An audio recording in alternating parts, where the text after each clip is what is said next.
Nah, setahun ko sebulan, sebulan ko seminggu, seminggu ko sapoe, sapoe ko sajam, sajam sakumaha okos melem daun korma anu garing. Perat beres. Perasaan urang di akhir zaman, engke cakang jeung Nabi, perasaan manusia di akhir zaman geus deukeut datang Imam Mahdi, neta teh cepet jasa. Kuari geus hampir kabehan nyaritakeun cepet.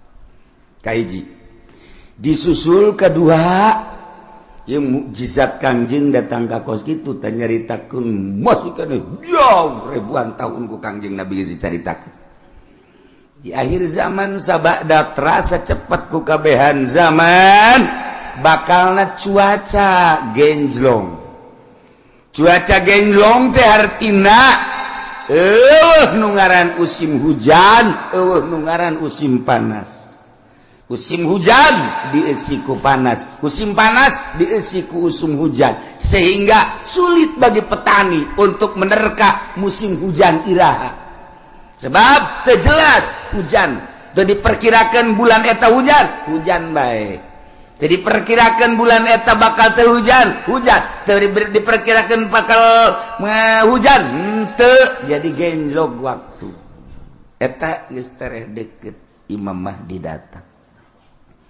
Nu paling deket engke setahun hujan teu eureun-eureun.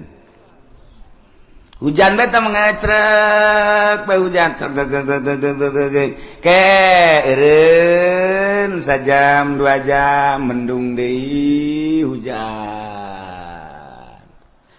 Ke eureun sajam 2 jam 5 jam aya genep jam eureun teu hujan ke hujan deui ngacrek bae hujan.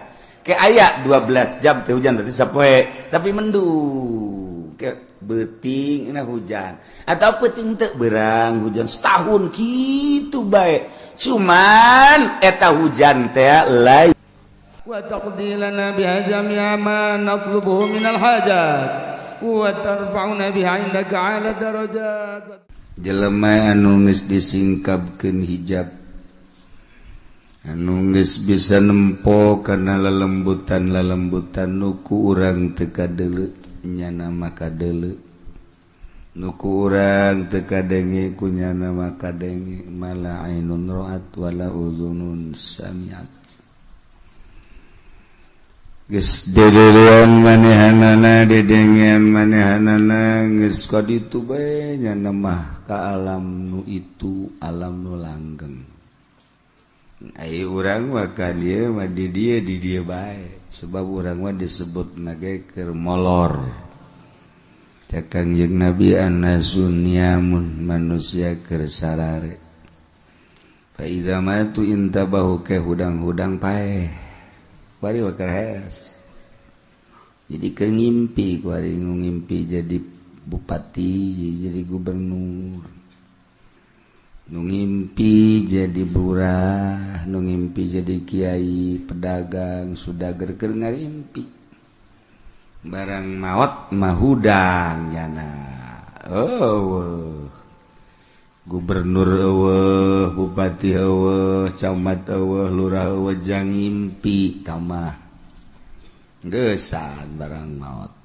Mantap bisa rajul pangjore-jorena jelema anu intabaha ba'dal maut nu hudangna sabada maut pangjore-jorena jalma teh hudang-hudang kakarak maut hudang-hudang sabada dapat jore jasa jadi nu bagus wa kuari ieu urang hudang tempo ka alam barzah alam akhirat ieu urang kuari keur gigisik ieu kuari ngaranna cicing di majlis keur gigisik encan ai hudang mah kakarak gigisik haju kawudukan haju leuwih parah barang diuk di majlis lain hudang merongkol ieu urang kuari keur gigisik garana kakarak deuk hudang nempo ka alam itu. Nah, nisfu Sya'ban maca Yasin minimal 3 balik. dibacana sabada salat maghrib memeh Aisyah didija pergantian buku lamun bisa maca yasin tilu balik perorangan di imah di mushola di masjid berjamaahkeun mangga kumaha ngeunana penting maca. Aduh cenah kiai kula mah teu bisa maca yasin ya. Oh mun teu bisa maca surat Baqarah we. Tuh komo eta. Yasin ge nu batur bisa ieu henteu. Atuh komo surat Baqarah. Atuh kulhu salila maca yasin bareng na diukna ngan nyama maca qul huwallahu ahad Allahus samad sampai selesai. Kulhu ge cenah kula mah teu bisa aja. Parah aja berarti mah ya. Parah kulhu ge teu bisa ya. Aduh parah jasa. Lamun kulhu teu bisa lam yakunil ladzina kafaru. Anu normal gitu talar lam yakunil. Komonya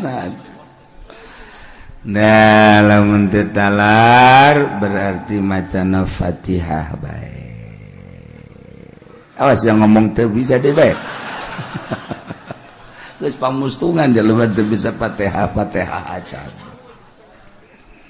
Batak dimasalahkeun kumaha lamun aya jelema teu bisa maca Fatihah acan salatna kan dina fikih mah cukup. Dina fikih mah teu cukup teu bisa maca Fatihah. Cik mazhab Syafi'i mah ganti ku babacaan nu sejen. Teu bisa babacaan nu sejen geus cicing sapanjang Fatihah. Itu Imam Syafi'i mah. Tapi Imam Malik mah lain terjemahkeun. Beda.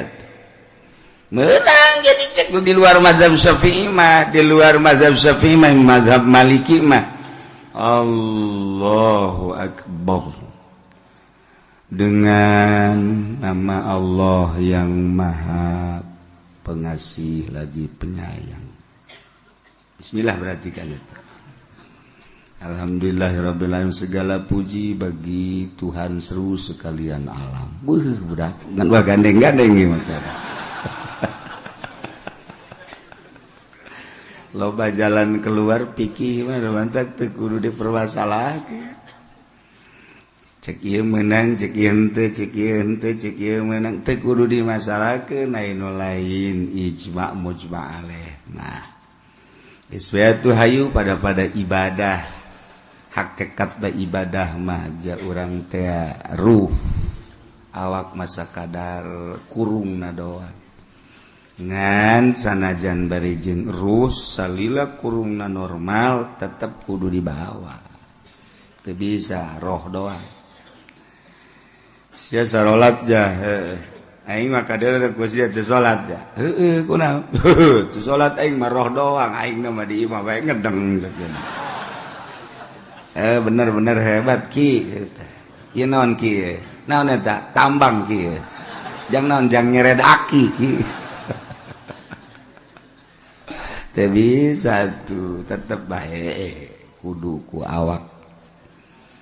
Sebab cek Imam Ghazali awak eta ibarat nu endeu ka Mekah mah onta. Jelema endeu ka Mekah naik onta. Moal bisa onta na teu diberangkatkeun nyanana datang ke Mekah moal bisa tetep kudu jeung onta na sebab onta kendaraan ai lain aya angin topan mah nyana keur diuk di hareupkeun jalan cicing aya angin topan dibawa ka Mekah rajit bisa cenah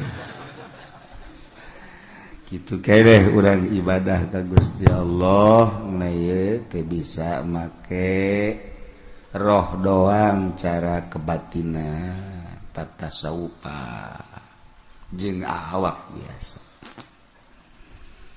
Jadi malam nisfu Syaban maca Yasin 3 balik ditingali bae geus dina Majmu' Syarif.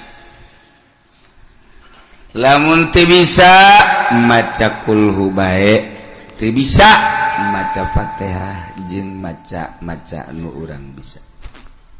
Dengan niat sakumaha anu geus tertera dina Majmu' Syarif.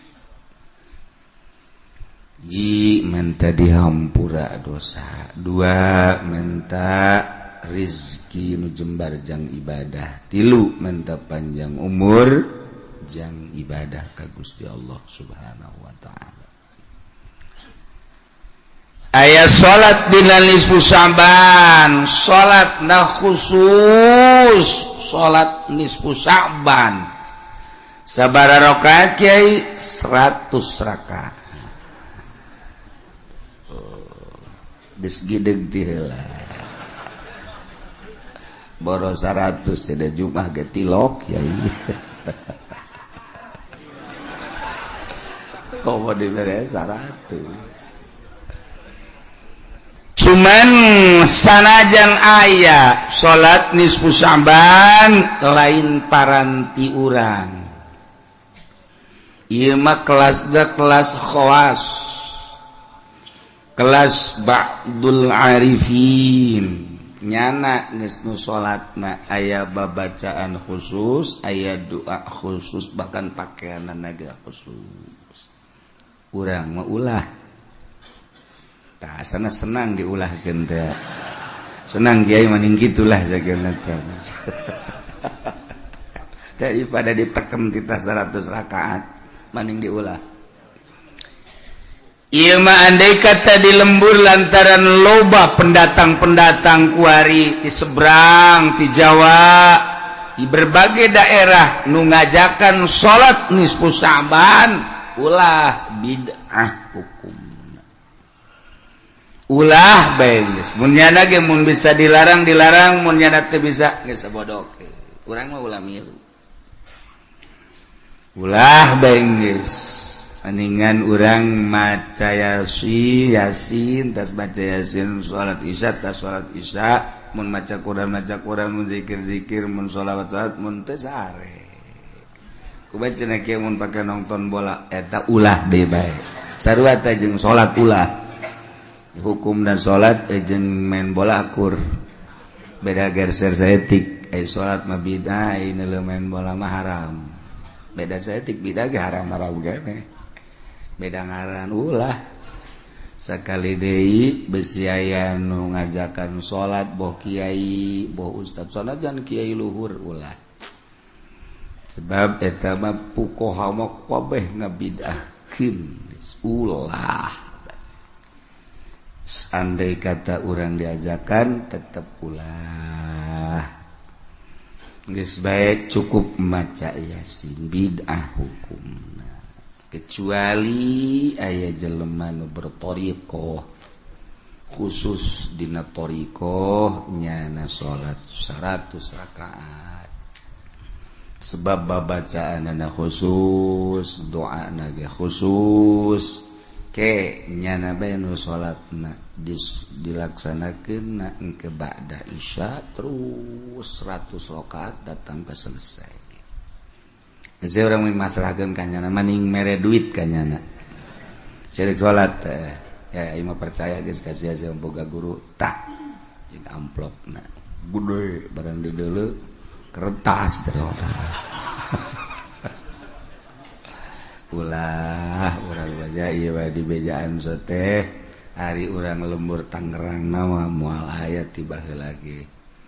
Tangerang, Serang, Pandeglang, urang asli nawaungan barang loba pendatang besin neko-neko nyana ngajakan ulah geus malam Salasa nu ngitung tanggal hijina Salasa nisfu Sya'ban nu nanggalkeun Rebo misalna atuh malam Rebo kubat teh cenah kiai kula mah maca yasin nek 2 peuting malam Salasa maca malam Rebo baca sian nek unggal peuting los terus teh kudu 2 peuting terus maca yasin bahkan jeung beurang-beurang mah maca yasin terus masalah jadi Bandung mah model di Tembong Sari jeung Sajabana aya nu dua makena nisful awal jeung nisful akhir malam sabal 15 malam 16 geus aya nu dek 2 peuting masalah nya maca Yasin tilu balik sakumaha tadi ai engke Ramadana ira ulah makananya ke Ramadan sia cenah kula boboal ngaji ke terakhir atuh sabodo sia aing ngajakan henteu ngaji sia deuk gaji deuk henteu kumaha sia bae ulah sok aing ti heula kajian kuku bage boga rencana nyana deuk ka mana atuh lo siapa nek itu indit bae sih ulah sok aju melang-melang segala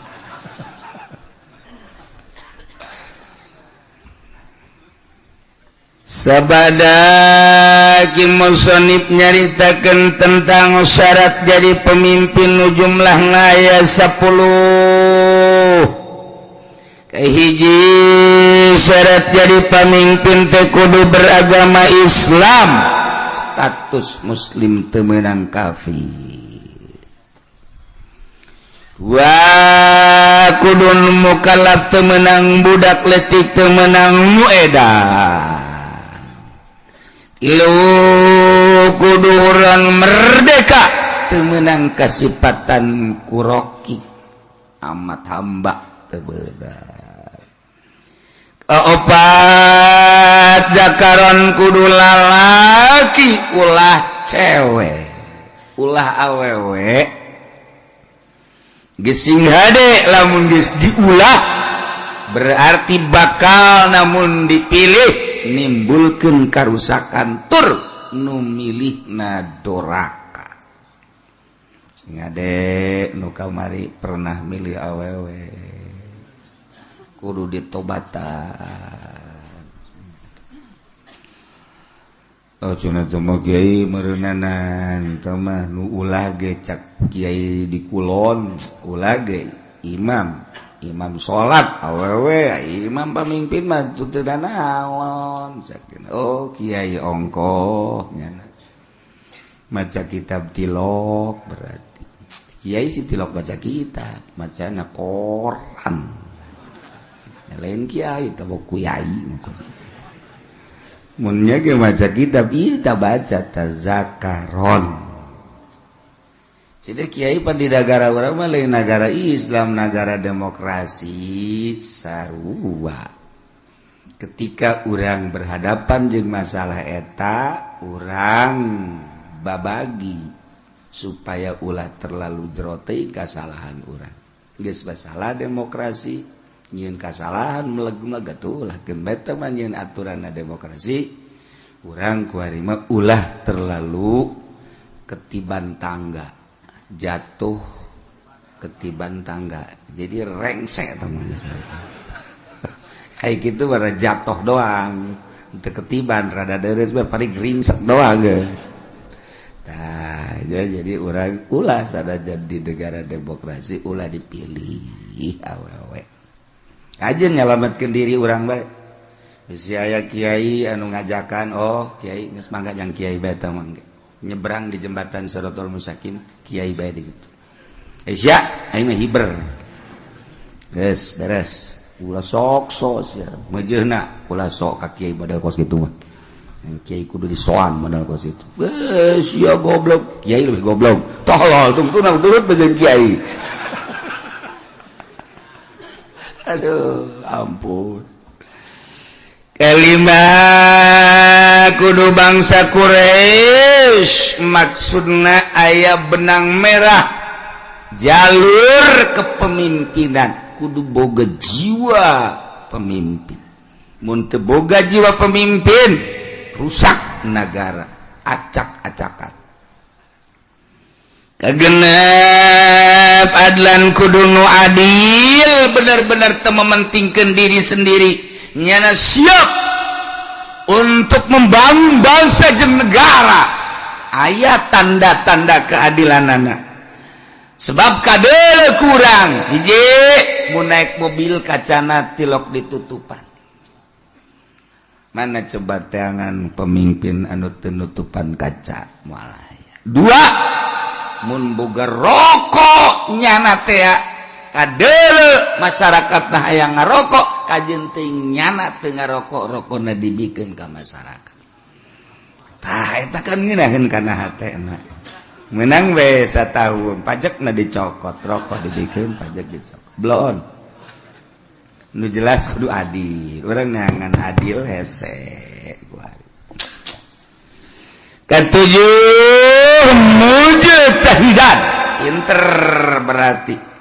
Sebab itu negara lain desa-desa acat. Berarti loba konflik anu kudu dipecahkeun permasalahan anak.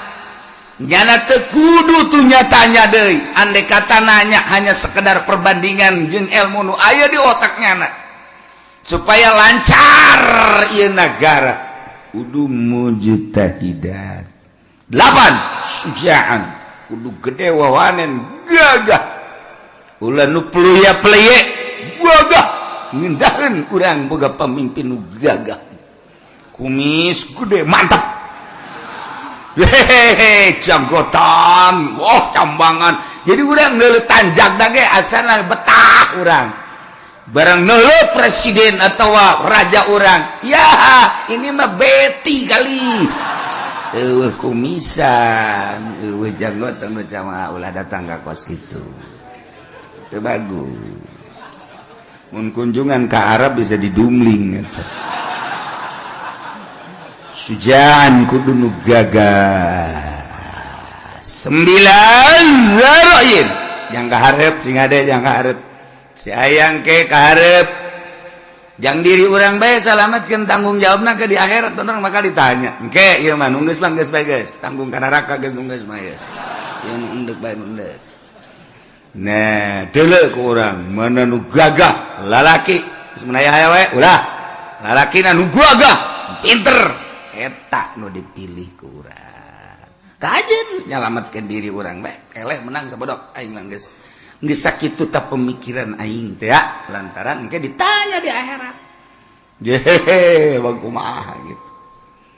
9 zaroin ngabogaan pemikiran nu luas, wawasan anu jero nu luas. Sebab negara. 10 boga dedengan sempurna dedeluan sempurna ucapanana sempurna hartina teu balelo ulah ro jeung al sarua cadel nalana mal beres atuh ro jeung lam kudu beda ro lam lamun akur engke teu bisa. Sifat anu wajib dia Allah kesifatan ku sifat basol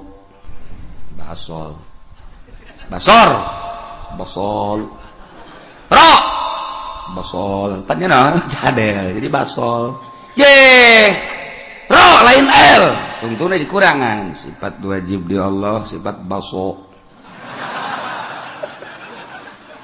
pan baso aing re teu bisa lam salah mending baso kan jadi salah tuh. Itulah persyaratan jadi pemimpin. Imamul Azam, presiden, raja, atau di bawah dunah, yakni gubernur, bupati, camat, lurah, termasuk RT.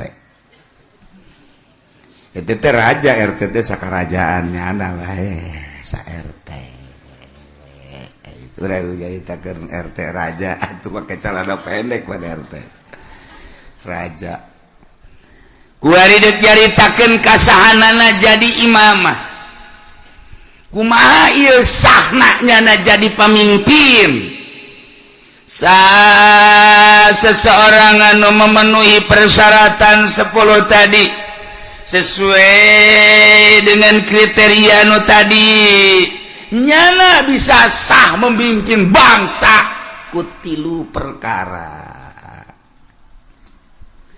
Nomor kahiji wa tan'aqidul imamatu bil bai'ati wa dan akidul imamatu bisa kabundel nyangred sah maksudna jadi pamimpin sifat pamimpin yakni imam presiden gubernur bupati bil bai'ati ku bai'at di bai'at di zaman baheula pertama nu di bai'at ialah Sayyidina Abu Bakrin Siddiq radhiyallahu anhu. Pertama nu di beat jadi pemimpin adalah Sayyidina Abu Bakar Siddiq. Seluruh sahabat anu ngabogaan wawasan anu sampurna berpangkat ijtihad mujtahid berbagai kelompok tina kelompok dicepol untuk mengesahkan kepemimpinan Sayyidina Abu Bakar Siddiq radhiyallahu anhu. Datangkeun Sayyidina Abu Bakar bari Sayyidina Abu Bakar mungeun Sayyidina Abu Bakar mah. Cerik Sayyidina Abu Bakar ketika dipilih jadi khalifah embung. Masya Allah, sarua ketika Sayyidina Umar ge dibeat jadi pemimpin sarua sediheuh Sayyidina Umar lantaran sarua jeung ngangsongkeun diri ka seuneu. Nomor kahiji dibeat lain hayang dibeat tapi masyarakat tokoh masyarakat ngabeatnya dijadikan pemimpin. Mentek dituk Kangjeng Nabi tanda akhir zaman geus deukeut datangna dajjal. Nomor kahiji masa cepet as-sanah kasyahri wa syahru kasab wa samakal yaum kasah as-saah kal dakik atau daging makan itu. Nah, setahun ko sebulan, sebulan ko seminggu, seminggu ko sapoe, sapoe ko sajam, sajam masa kumaha okos melem daun korma anu garing. Perat beres. Perasaan urang di akhir zaman, engke Kangjeng Nabi perasaan manusia di akhir zaman geus deukeut datang Imam Mahdi, neta teh cepet jasa.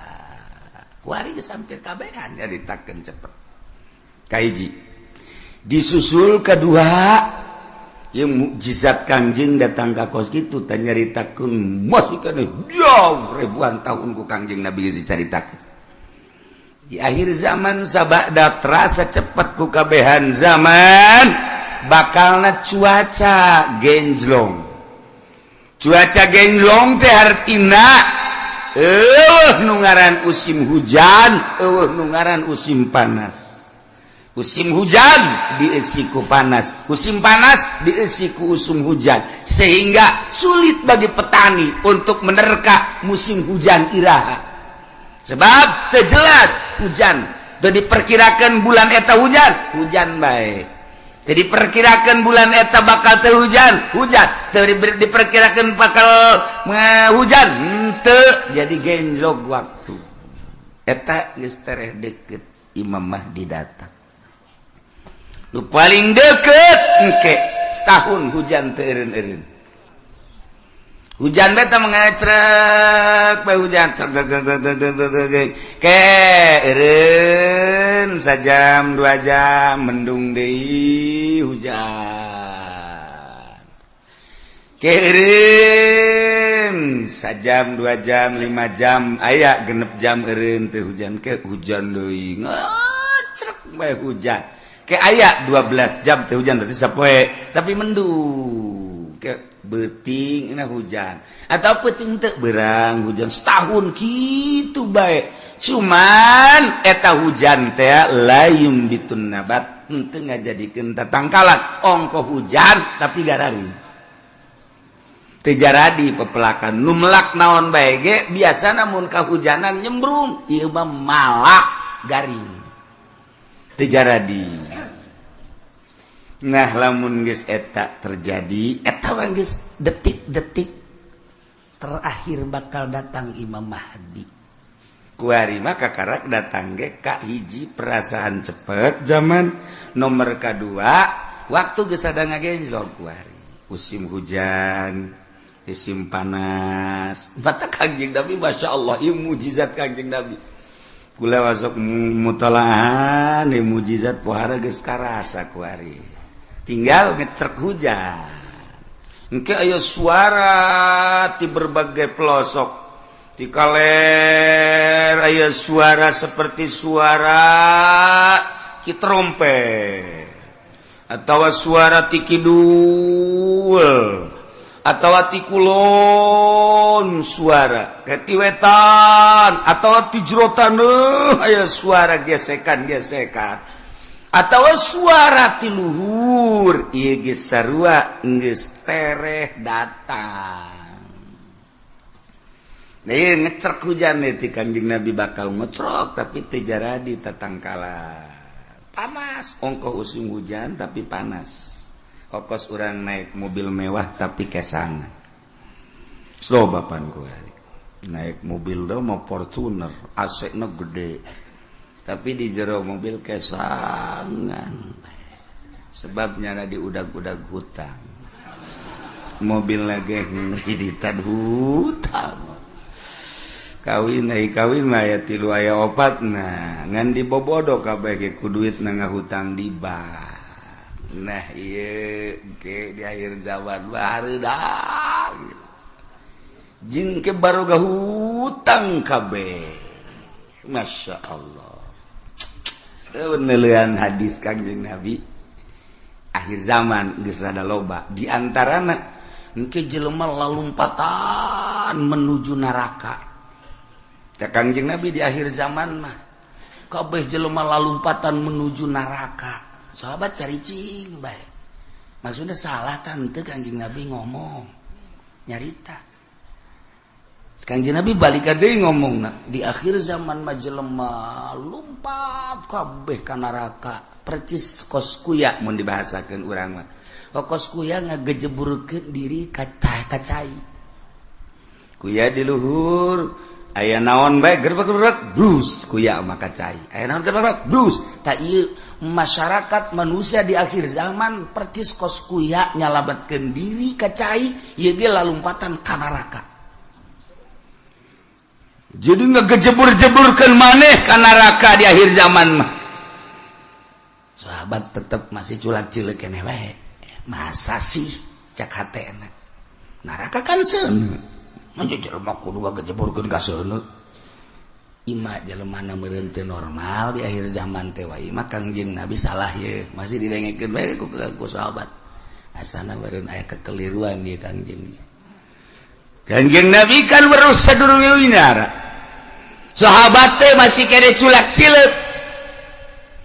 Bangun teu percaya cak Kangjeng Nabi di akhir zaman ke jelema lalumpatan menuju neraka. Percis kos kuya nyalamatkeun diri ngagejeburkeun ka cai engke jelema masing-masing kabeh berduyun-duyun malah mah mun aya anu rada lambat kunyana disingkirkeun lambat amat sih ka neraka disingkirkeun kunyana aing teh lah jadi anu jelema-jelema anu ngahalangan di lambat sia ka neraka bae kudu lambat aing teh lah wih bari yang berani ayo aing teh lah geus aing jadi pamimpin neraka geus oh beranian jasa berarti kan geus 3 kali Kangjeng Nabi nyarita kos kitu tah berarti beneran nanya lah sahabat wani 5 ya Rasulullah kunaon bisa kos kitu ya Rasulullah bisa jereba berduyun-duyun ka neraka sebab jelema kabeh memberanikan diri hayang jadi pamimpin mendaftarkan diri hayang jadi kepala desa mendaftarkan diri hayang jadi bupati mendaftarkan diri hayang jadi gubernur mendaftarkan diri hayang jadi presiden hayang jadi menteri eta ngaranna bermenuju neraka jahanam ya Allah ya Rabbi urang lamun ngomong kos gitu pan bupati dah kiai bisaan tok sama kos kitu mah sia aing mah keur ngaji sia dek ngadengekeun teu teu kaji ya mah ngaji ge ieu bangsa jeung jelema nu kos ka radio be nu laleutik kayak muga de mah teu kudu ngaji geus ya jeung Kiai Golkar bae ka ditu Kerjaritakan akhir zaman muntah percaya datang baik diberi kitab nah baca kusia iya itu bisa cina macana emang siapa jadi neraka tuh bisa maca kitab ya anu ahli sorga membalik sama maca kitab waduh cak meri maju makanya ngagen teu teu ge pandai ngadengekeun pamimpin mana kuari nu daek ngadengekeun ngaji nu bener deuleu sa Indonesia ayo teangan camat nu daek ngaji nu bener sugan aya di Pandeglang mah sugan aya di Serang mah coba sugan aya bupati nu daekeun ngaji nu bener ieu mah maksudna ngajina nu bebeneran Al-Qur'an jeung hadis beneran ya ceuli aing sumpungkeun asal aya bae ge mana gubernur ieu mah ngaji bae heula ulah ngalaksanakeun ngaji nu bener mana mantap aing ngomong kos gitu teh bibisaanan sama kiai sakeuna teh ya tuh aja nih bibisaan aing itu percaya sia atuh babagi bae ge di akhirat dah ya surga mah lain nu ki uci anu pangeran aing mah wau jeung pangeran goblok ya gue sombongannya lah sombongan nu kitu mah meujeuhna pajar baik bener bae sombong lah tangkorak sia nah ieu mah keur carita di akhir zaman eta Kangjeng Nabi deuleu lah dikana kitab Mukjizatur Rasul di akhir zaman aya kitabna beuli geus mah jang pamimpin bae beuli sia mah teu kudu lah cukup ngadaengkeun di aing geus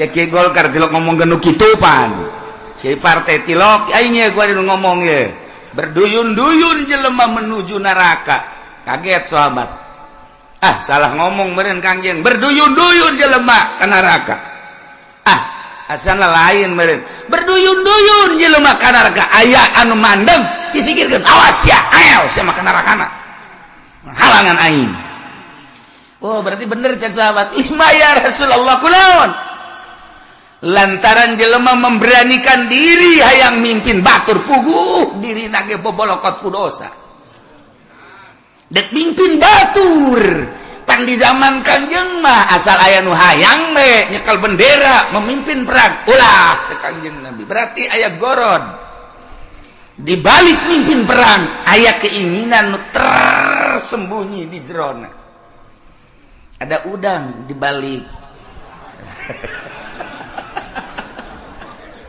aduh ya ongkos nulungan rangda eta teh ada udang di balik rangda eta ka jeung hukum aya rangda katabrak sapeda di ais eta teh lain sangais-gaisna mun ditanya karunya jasa katabrak sapeda cak cenah isukna aya nini katabrak motor diantapkeun ku nya goblok tadi pendi blon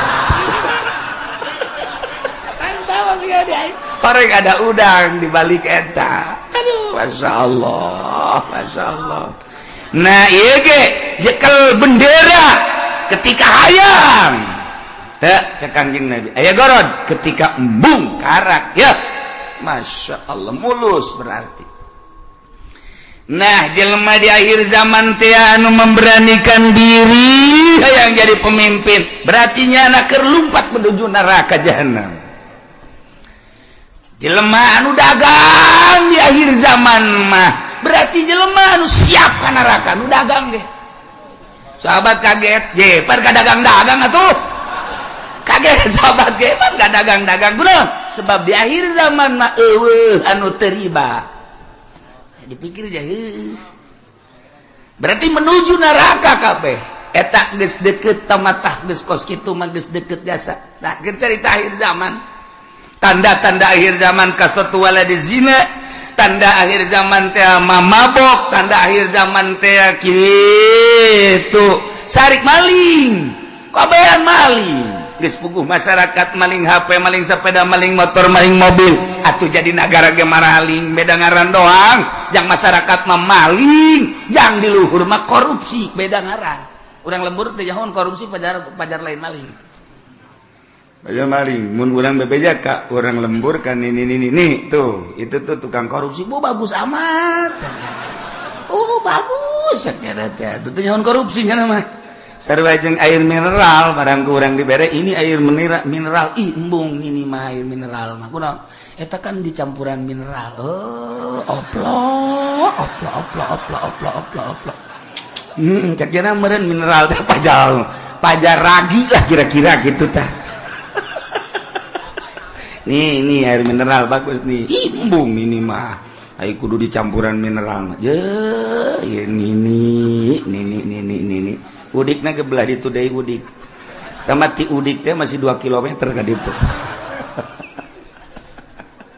eta loba bahasa-bahasa di akhir zaman mah urang lembur teh nyaho maksudnya ditekan situasi dan kondisi cak urang lembur teh mah kiai isi-isian malulu cenah ngomong aing mah teu betah urang lembur atuh dibere bahasa kos gitu nyana ndek inteleka jadi orang lembur teu ngarti eta teu nyambung ngaran di lembur mah ngomong lembur bae so sekolah ye loba jasa nu nitahan bahasa Indonesia teu betah aing mah emang teu betah teu bisa aing teu bisa asal pakai bahasa Indonesia bae kandas okos urang rajek bahasa Jawa kebal-kebal Sunda deui bae nya ge. Aduh, Masya Allah. Nah, iya. Jadi orang namun nyaritakeun mujizat Kangjeng Nabi kadang hayang seuri bahasa Kangjeng nan hayang seuri hebat amat ngabahasakeunna yusafiruna ila jahannam. Ih. Berangkat kabeh ka jahanam. Ai. Muka dua yas'auna ila jahannam. Lumpat yas'auna mah yusafiru mah leumpang, yas'auna mah lumpat. Sahabat kaget, penyaluatan si ka jahanam. Orang bener siaulah yang serikeun pamimpin lumpat ka jahanam nu tadi kadua pedagang ge orangana lalumpatan ka jahanam nomor katilu cak Kangjeng Nabi di imah bae ge tetep ka jahanam bae yeuh ajeuna mah kabehan tah bupati rada lega bae tadi masa ka aing doang cak bupati jeung gubernur sia ge sarua ayo atuh berjamaah lah 5 ya Rasulullah kunaon make jeung di imah bae ge sebab di jero imah ge teu kaluar tina maksiat di jero imahna di jero kamarna nyieun kamar deui di jero kamarna nyieun kamar deui dipoekan tetep maksiat bae Allah Karim sebab apa di jero mainnya geus bisa make jaringan internasional sanajan di jero kamarna di kamaran deui kamarna dipoekan tapi nyana bisa nempo Hollywood di jero kamarna di kamaran deui dipoekan tapi nyana keur aya di Hollywood ya Allah ya Rabbi Masya Allah pindahkan keur aya di California Masya Allah pohara ya Allah jauh teuing lah ke California mah pencet deh Texas woi cek nini eta sih negara mana ulah loba omong nih nini mah nini bae nyahona paling ge bojong bae kendal bae nyahona bangsa nu karari itu bae teketos bae geus nyahona kadinya bae pugu di bojong geus sareng di Texas kuari mah eueuh nu teu akur kuari kahirupan di Amerika jeung di Citra aja atuh beda kahirupan di California jeung di BSD atuh beda setika can akur sok deuleu naon nu eueuh kuari di BSD lamun di Amerika urang ningali minuman bebas urang turun di pesawat di Abu Dhabi minuman ti mimiti segede cinggir datang ke segede awak minuman haram aya digelar di Abu Dhabi, cek urang ieu negara Islam nama ieu, tapi pan minuman pohara. Meuli urang roti di dinya, plek, nu belah ditu belah kulon nyelempet dibuka. Aya gambaran jerona. Roti. Kula kitu bebejakan nu sejen kula doang eta. Besi aja mareuli. Roti, meuli roti garing belah ditu belah ieu kan minuman toh. Wow, barulut tempat tadi di Abu Dhabi. Cek ulah teh meuli roti belah ditu tah. Nah. Meuli detik sagede korma segala naon teh. Dibeli buka aya gambaran. Saya seri emang ngerti tanawan sih.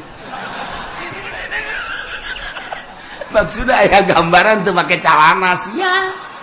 Geus ditutupkan deh kukula lah. Dia kan banjang bawaan ka imah.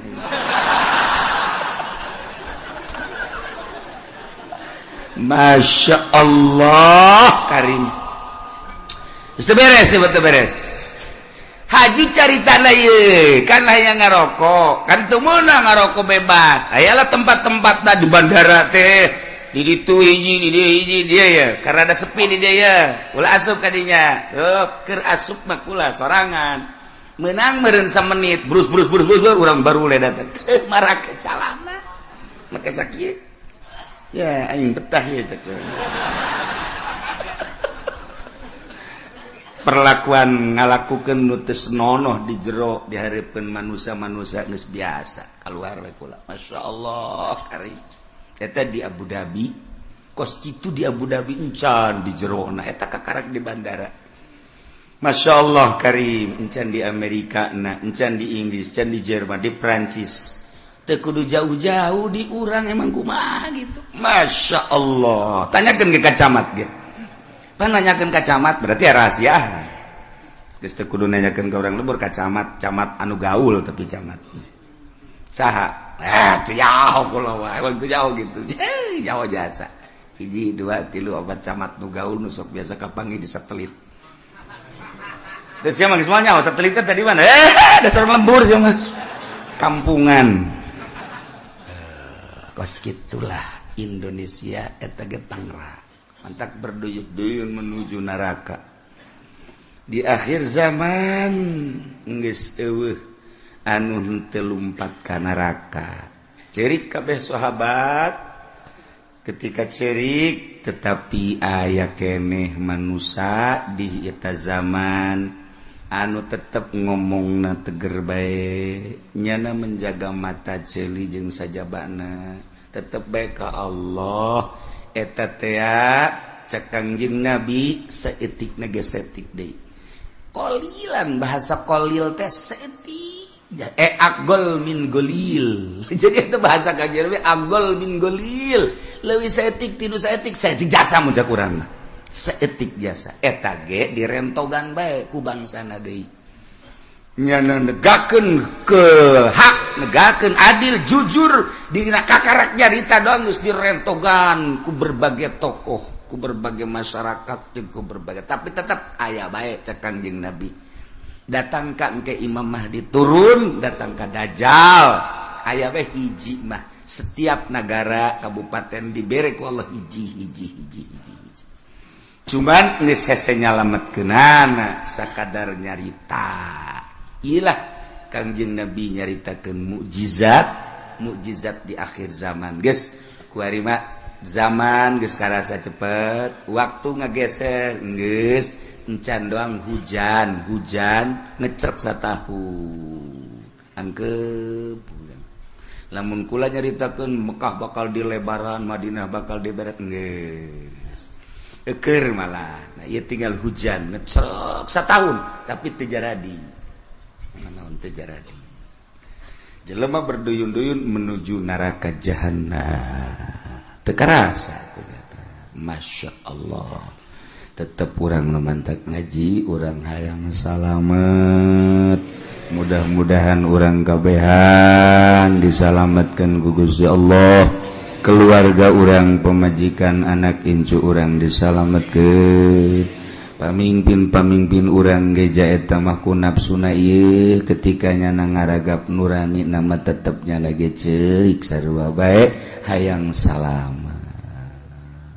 Mudah-mudahan dibere babalik pikir kemudian nyana bisa ningali ka arah anu salamet. Amin ya rabbal. Wa tanakidul imamatu bisa sah jadi pamimpin, jadi presiden bil bai'ati ku di bai'at. Wal asahu nurutkeun cekawal asah bai'atu ahlil hilli wal iqdi. Saha minal ulama'i war ru'asa'i wa wujuhin nas alladzina yatayassaru ijtiba'uhum artina nu milih nanti kudu keseluruhan negara nama bentukna khalifah tapi praktek memilih nama beat kulantaran beat teh aya baiatu ahli hilli wal iqdi berarti aya pemilihan demokrasi sebab ketika harita nu hendak dipilih diangsongkeun tilu tokoh lain bae Sidina Abu Bakar Siddiq ayat tilu cuman nu dipilih Abu Bakar Siddiq berarti kan hampir mirip secara demokrasi pemilihan nama dipilih biasa nah ieu keur cerita memilihna wal asahu bai'atu ahlil hilli wal iqdi henteu kudu keseluruhan masyarakat nu buta dituntun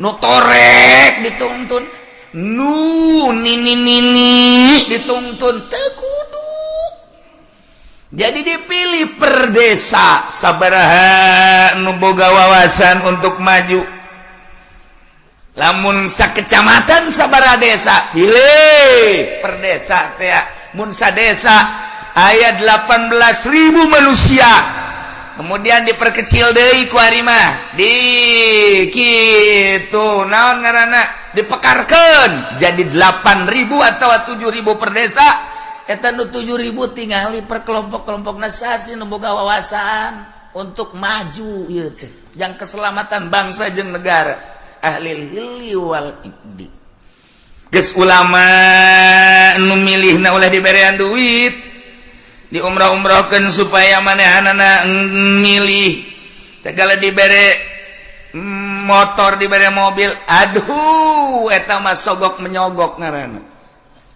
lamun aya kiai nu narima sogokan ti pemerintah sogokan ti jelema-jelema nu endek calon eta berarti kiai keur lumpat nerleng bae dek menuju neraka jahanam teu kudu ese dengan kiai kos gitu namun aya jelema kiai dek milih pemimpin tapi jana menerima sogokan di partai di ketua di kandidat berarti eta kiai keur ninggalkeun masyarakat dak menuju neraka jahanam tinggal kukula ada ditanya aya eueuh kiai nu kos gitu aya lamun aya pang nyebutkeun saurang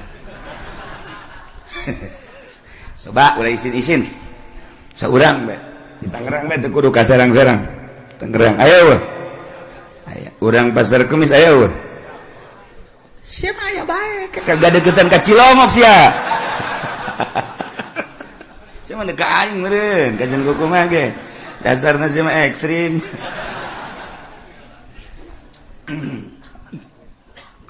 nah ulama memilihna boga wawasan di samping ulama ruasa pemimpin-pemimpin tokoh-tokoh wa wujuhin nas tua-ketua manusia anu gampang kumpulna dalam rangka menyatukan visi dan misi untuk memajukan bangsa jeung negara. Masya Allah nu milihna nu kos kitu yes kuari maka simpulanana bae wa syartuhum sifatus syuhud syarat jelema nu endek mengangkat kepemimpinan ulama tokoh termasuk kitu kepala-kepala kampung dan lain-lain sebagai berbagai lapisan masyarakat anu dianggap mempunyai wawasan syaratna sifatus syuhud sifat saksi nu kira-kira nyana jadi saksi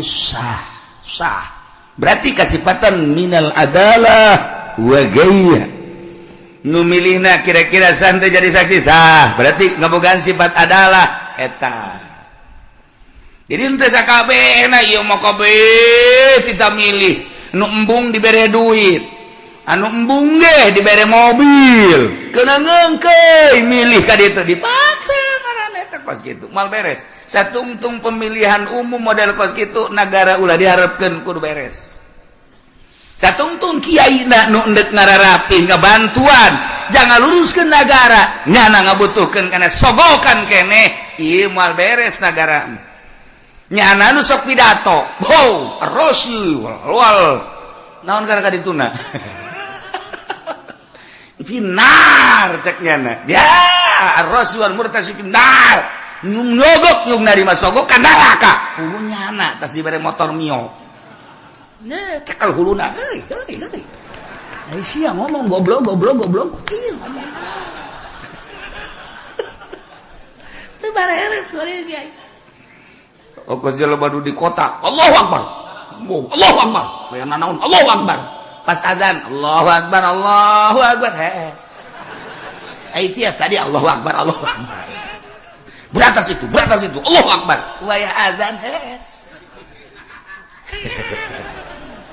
tekan teu beres eta geus balikan urang ngaji kuari hudangkeun awak urang nu keur hes supaya gigisik tempo gerak ka alam barzah ulah neulean batur awak urang bakal dibaringkeun di alam barzah eueuh nu dibawa kabeh ge sugih teu dibawa gagah teu dibawa kabeh ngan awak urang we jeung boeh dibukakeun ieu na ditempelkeun pipi urang kana taneuh sakadar urang gagah sakadar gagah keur hirup paeh mah geuninganan kos kitu sugih keur hirup paeh mah geuning kos kitu baring bae bentakeun mata hate urang aing teh bakal kos kitu kabeh nu daek ngilu rekan-rekan ngan sakada datang ka biwir kuburan pemajikan jeung anak datang ka biwir kuburan doang pemimpin urang kepala urang mun urang bawahan ngan datang ke biwir kuburan doang selesai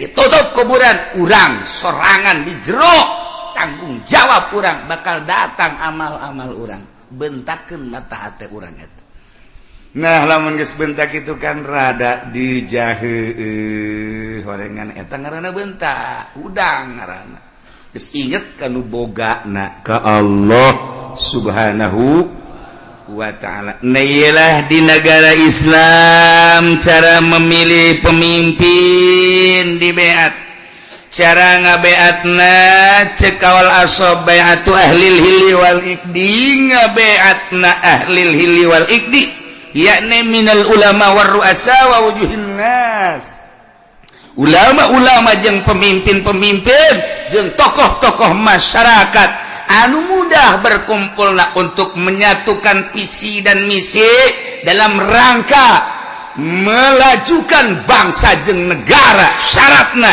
sifatus syuhud kudu sahnyana jadi saksi. Berarti kesifatan ku sifat adalah ulah kabehan memilih jam milih nage nya nama henteu boga wawasan. Henteu boga wawasan jang ngemajukeun umat bangsa jeung nagara. Teu boga pikiran kumaha ieu bakalna lamun dipimpin ku seeta nagara urang, perpolitikan, perekonomian, perbudayaan, leuwih agama. Lamun urang geus nyaritakeun agama, kan mayoritas di Indonesia mah urang geus korban Jakarta geus dipimpin lain ku muslim tapi ku kafir. Teu beurang di jero kan aya musliman. Eta geus bentuk kasalahan mangga bae ieu bah nagarana demokrasi kan tetep bae urang teh hese ngayakeun muludan di Jakarta. Cobalah gubernur dipersilakan untuk nyambut. Ayo nyanang ke kumaha nyambutna? Hah? Wih. Sebuah nirwana. Lain Kangjeng Nabi nyarakeun nirwana, golok ya. Nyaritakeun rajaban panggil coba mal bisa. Jadi geus eueuh agama mah macet, sedangkan Indonesia mayoritas agama atuh kudu dihormati mayoritas kajian kumaha ge. Nu mantak ti baheula di urang mah negara demokrasi terpimpin teu murni, henteu bisa nuturkeun Amerika langsung ka pusat ka ditu secara utuh. Sebab lawan mayoritas Islam, loba ulama-ulama, loba wali-wali. Aya kesenjangan atuh lamun kos kitu. Sebab lawan paling istimewa agama mah Islam. Sebab di Islam mah kabeh merasa terhormati. Kristen dihormati ku Islam mah. Buddha dihormati ku Islam, Katolik dihormati. Pokoknya masing-masing, tetapi anu bercokol memimpin tetap kudu Islam. Nyana tetap dinaungi. Tingali riwayat para khalifah. Tingali riwayat para khalifah khulafa ur-rasyidin. kabelah dieuna mentak 35 tahun masa kenabian, masa kekhalifahan, kemudian ka dieuna sultan, kabelah dieuna mah kabelah dieuna cek Kangjeng Nabi sabada eta geus kali itu acak-acakan. Ya, khairul qurun korni, terus mayali ali. Nah, berarti Kangjeng Nabi terus sahabat tabiin tidinya ka dia acak-acakan.